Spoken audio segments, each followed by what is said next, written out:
Assalamualaikum warahmatullahi wabarakatuh. Alhamdulillah. Alhamdulillahilladzi anzala sakinatan fi qulubil mu'minin liyazdadu imanan ma'a imanihim.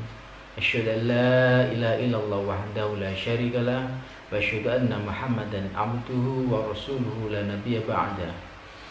Allahumma shalli wa barik wa sallim ala habibina wa maulana Muhammadin wa ala alihi wa ashabihi ajma'in. Para pemirsa Spema Surabaya YouTube channel yang saya cintai, alhamdulillah kita senantiasa bersyukur Allah mempertemukan kita melalui cara yang jauh, melalui layar digital. Mudah-mudahan melalui pertemuan yang singkat ini dengan media teknologi digital sekarang, mudah-mudahan membantu kita untuk senantiasa belajar, mendapatkan ilmu yang baru di bulan Ramadan ini. Di bulan yang penuh berkah ini, Allah juga menjanjikan ampunan untuk orang-orang yang beriman, terutama yang mau bertaubat. Kenapa bertaubat? Karena bertaubat itu adalah menjadi sebuah hal yang luar biasa, karena itu bisa menjadi sebuah starting point dari sebuah langkah yang besar. Bahkan di sholat kita, di bacaan doa iftitah yang kita baca, Allahumma ba'id baini wa baina khotoyaya kama ba'ada bainal masyriq wal maghrib. Itu adalah sebuah ungkapan taubat. Kita berdoa kepada Allah agar Allah menjauhkan antara kita dengan kesalahan-kesalahan kita, dengan dosa kita, sejauh antara bumi di bagian timur dan di bagian barat. Itu adalah permulaan untuk kita bertemu dengan Allah. Kenapa? Karena bertemu dengan Allah harus dalam keadaan suci. Bentuk-bentuk pertaubatan atau istighfar itu ada banyak sekali. Bahkan Nabi Adam punya ungkapan sendiri, Rabbana dzolamna anfusana wa illam taghfir lana wa tarhamna lanakunanna minal khasirin. Bentuk istighfar Nabi Yunus berbeda lagi. Nabi Yunus dengan ungkapan rendah dirinya di hadapan Allah dalam keadaan yang sunyi, senyap di dalam sebuah perut ikan besar di tengah lautan, beliau mengucapkan subhanaka inni kuntu minadz zalimin.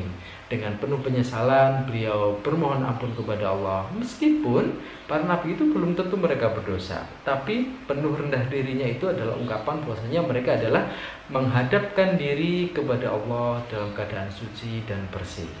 Bulan Ramadan ini sama, kita diminta oleh Allah untuk menghadap kehadirat Allah di bulan Ramadan ini dengan mempersembahkan segala amal ibadah kita. Kalau bisa kita awali dengan sesuatu yang suci juga, dalam diri yang suci, hati yang suci, dengan ungkapan taubat.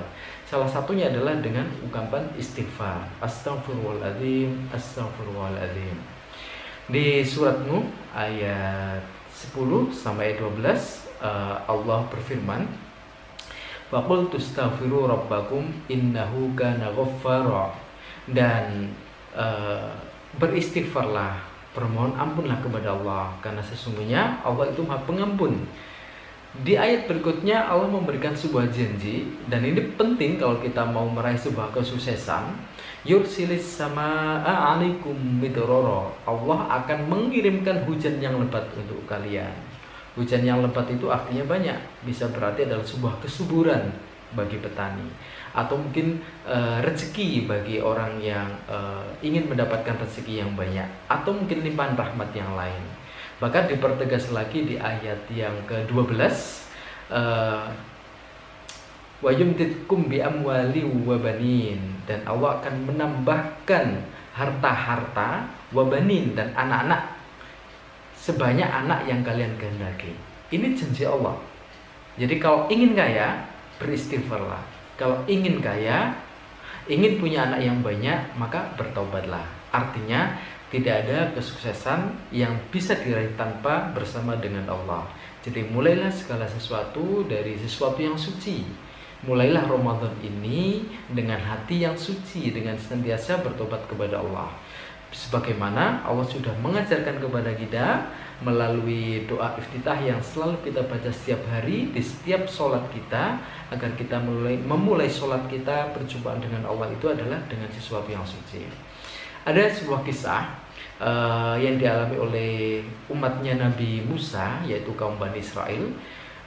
kaum Bani Israel mengalami kekeringan yang sangat panjang. Kemudian mereka melakukan sholat istisqa berkali-kali, hujan masih belum turun.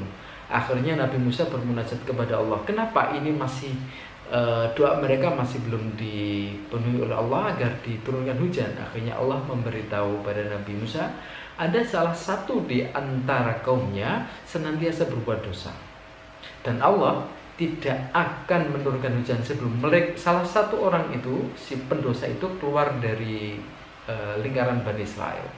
Akhirnya kemudian Nabi Musa mengumumkan kepada umatnya bahwasanya barang siapa yang sudah berbuat dosa, segera keluarlah dari kaum Bani Israel agar Allah menurunkan hujan.